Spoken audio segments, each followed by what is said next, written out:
Hey everyone, it's Kim Ainari. You are here at Paradigm Theories. How's everyone doing today? Welcome, welcome, welcome. Well, I'm doing a new format where I feel sometimes I may not want to get on camera and just record my thoughts for today. I want to thank all my followers for sticking with me and um, future new followers. I know that you're out there. Um, So today is Monday, April 27, 2026, and my thoughts for today. My thoughts for today are still within these missing, not all of them, scientists, and especially General McCasland, Neil McCasland. And I just feel some of this will eventually come out of what really happened to these.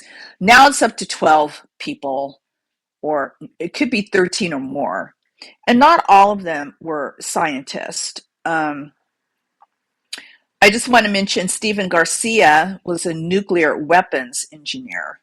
And then you had Amy Eskridge, anti gravity propulsion. She was into propulsion systems. Um, and everybody somehow was related to NASA, the Jet Propulsion Laboratory. Um, you had Los Alamos National Lab, and wow, right?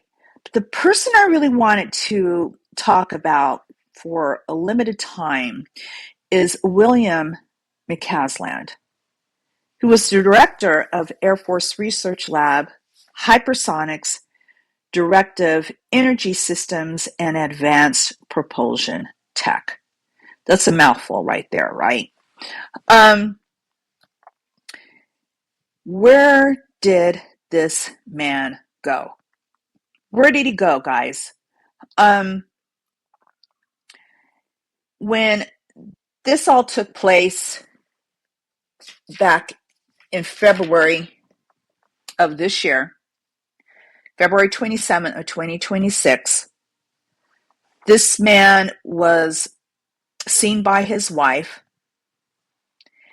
and all of a sudden, she comes back to the house after a doctor's appointment on that day, and he's nowhere to be found. Very suspicious. And so what would cause this man to just get up and go, just leave? Why? What was in his mind, right? And I've talked about this. I have a few videos up where I have discussed it, but I'm still wondering what happened to him. um, I do feel that at some point he was going through some type of mental anguish. And I do feel he had some health issues and mental issues, though nothing like his wife. Her name, she goes by Susan McCasland Wilkerson. And that is, Wilkerson is her maiden name. But when you listen to the 911 call, she actually says Susan Wilkerson, which is interesting to me. But there might be a reason why she decided to use that, her maiden name. And I just think that is something, supposedly she uses it on her Facebook page. And I just find that really interesting. If you're married to someone, you're not really using the last name, but you're kind of uh, it's interchangeable. You use sometimes McCasland and you're using Wilkerson. So I have an issue with that, and I'm just putting it out. I find that very interesting. And she is very interesting too. This case just blows me away. It blows me away, guys. Um, so we know that McCasland, General McCasland, was a retired Air Force Major General. And it's, to me, she's also is a retired Air Force. And so you have the two of them together, brilliant minds. They both were in the Air Force, and something went wrong with some type of medical determination by a doctor. And he had a medical, she didn't say what it was. He was being treated for some different things.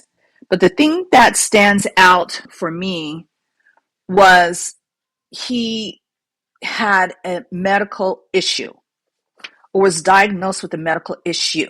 Now, on some podcasts, they're saying issues, like it's more than one thing. And I'm thinking, no, I think that the one that he was diagnosed was the one that was prevalent on his mind. And I'm just putting it out there for him to disappear. Now, was this something, I'm not saying it's cancer. Was it something cancer and something where he was going to have to fight it? Like maybe he fought all of these other things within his military career and doesn't feel like fighting this particular disease. Was it curable, treatable, not treatable? People go through mental decline when they find out they have something that they're going to have to fight medically. And maybe he just didn't want to do it. And so I wanted, after he disappeared and he took a few things, and I talked about that on my last podcast, that I kind of went in a little bit deeper today. I wanted to know, I don't know his actual home address, but I found the street that he lives on, or he lived on. And it was Quail Run Court in Albuquerque, New Mexico. And when you look on the Google Maps, guys, to that, it looks like very expensive homes. But there is a way, once you leave your house, that you could go through, I don't know if it's a wash, but it's called Pino Arroyo Del. If that, in my intuitive mind, if that's the way he went, there's not many cameras in that wash, not even from homes. And once you go through Pino Arroyo Del, and I'm saying it's a wash, I don't know if it's a trail or something, but when you look on the map, there's clearly he could walk out of his neighborhood and then make that, I'm saying, make that turn into this Pino Arroyo Del. Once you do that, guys, you're into the Sandia foothills. And there is nothing but mountains. And once you get into the higher elevation and there's nothing around, there are some trails, but this man lived in that neighborhood, I don't know, for quite a while, and he just knew the trails. And I just think that he came to a conclusion that this is where I'm going to go. And I think he visited the spot numerous times in his mind, and he just knew where to go to do whatever he had to do. There was a silver alert that was broadcast for people in that area to be on the lookout for him. They checked, and I'm talking about, this is Albuquerque, New Mexico. They had people to check their cameras on their homes, and supposedly their police department checked over 700 cameras. Nothing, guys. That's kind of odd to me. So it makes me think that he went through what I just described. I'm calling it a wash, but I think he went that way because if he went through the neighborhoods, they would have been able to spot him. Now, like I said, I didn't want this to be an extremely long video, but this is what I think. Okay, there's two scenarios I'm gonna say what happened to him. I may be 100% wrong.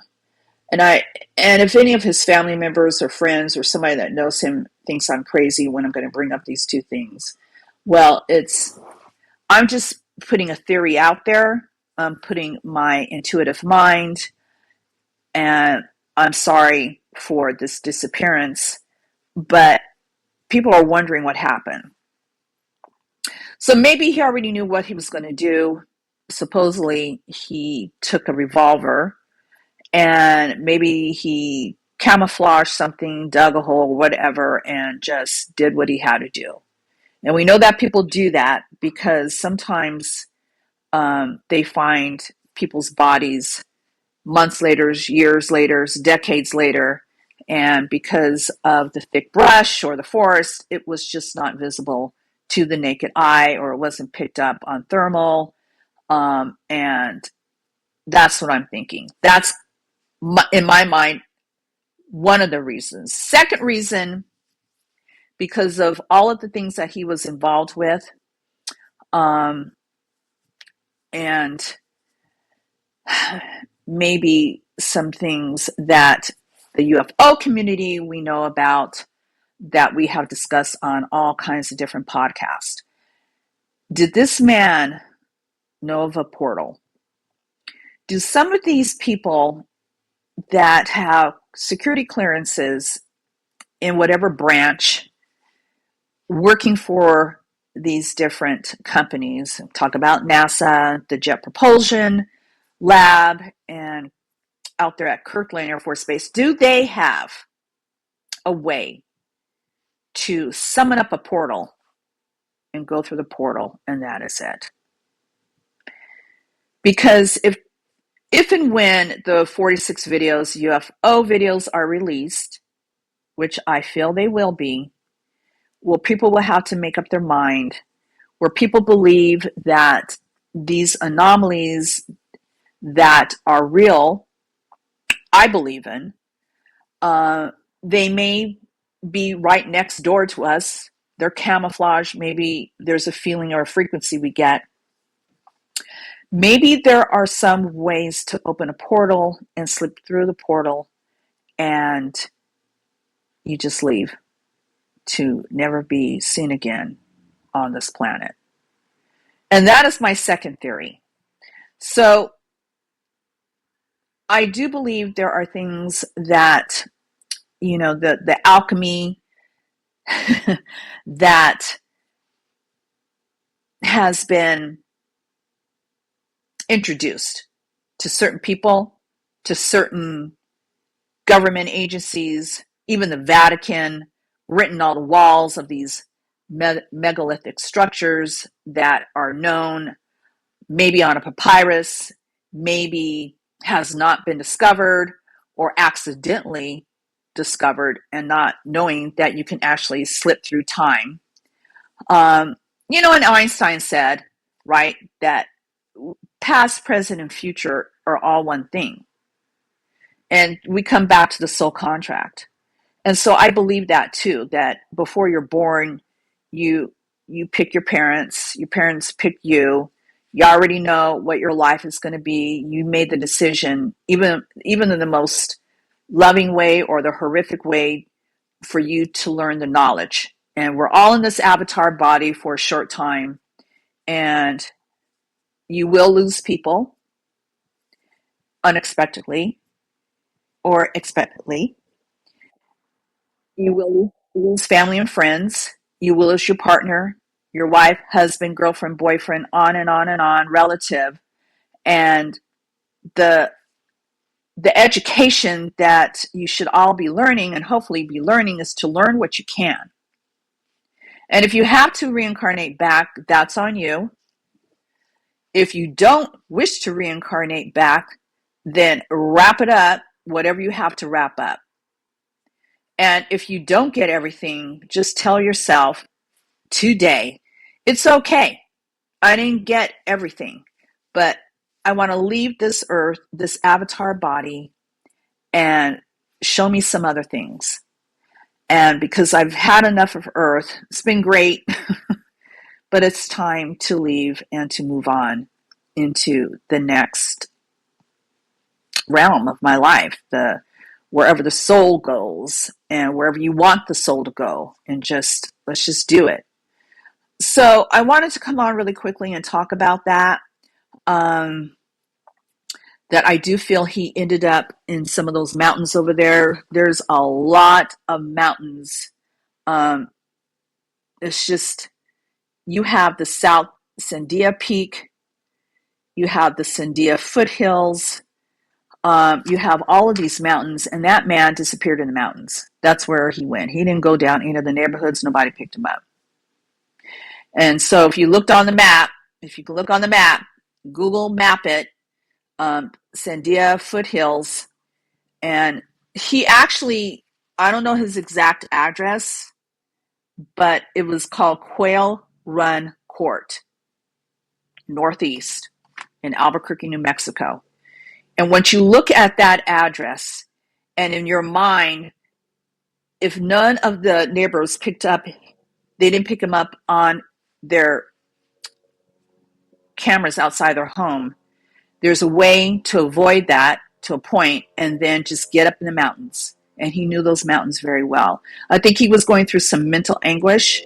I feel like he was just, when that happens, it causes a decline, and you don't want to go through whatever the doctor, physician, or what you feel you will have to go through in order to get through the treatment or just live your life until whatever disease or whatever is going to happen. Some people just don't want to do it. But anyway, guys, I just wanted to do this short podcast, and thank you for sticking with me. I've been really, really tired. I tell you, my job is getting, as I get older, it's a lot, but got to do what I got to do. And as I try to keep up with my channel and my wonderful followers, I wish everyone the best. You take care of yourselves. Thank you very much. I'll probably do some more of these if I don't feel like being on camera. And you guys let me know what you think. All right. I will come back later. I don't know if it'll be this week. I'm kind of busy. I've got birthdays coming up and things with friends and family. So if I do, it'll be a short little thing like this that I'm doing. All right, take care, guys. And I will come back later and let's talk about some things. Share, like, comment, and we'll take it from there. All right, bye.